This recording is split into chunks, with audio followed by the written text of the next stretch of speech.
you know, it was, well, Digger wanted to ride with him.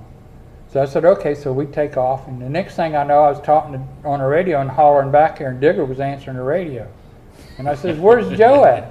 Oh, Daddy's in the bunk sleeping. I said, do what? You know, he's back there sleeping. And the only thing, you know, it's different when he's driving. I mean, he's been driving just as young as I have, or even younger. I let him drive. And anyway, the biggest thing, it's a lot different when he's sitting over here and you're with him.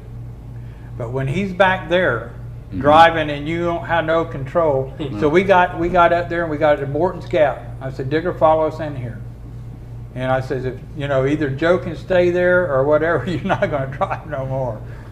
But he was falling asleep. He was dozing off, and I kept telling Joe, "Is he all right? Yeah.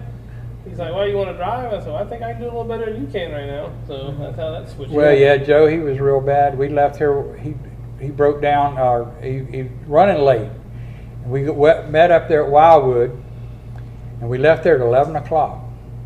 And he had a Kenworth with old Cummings in it, and it had a 13-speed overdrive, double over, and that thing would fly with a load of plants on. It wouldn't run too good with a heavy load. But anyway, got going up through, and we was at Chattanooga daylight.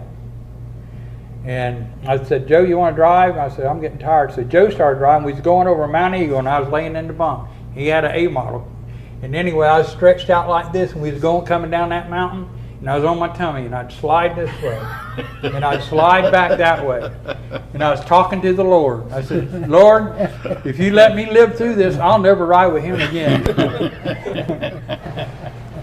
He was making them corners, wasn't he? Yeah, but we was in Danville, Illinois the next morning, that morning, probably about like 10 or 11 o'clock, making the first drop. That's one of the fastest trips I ever made out of here.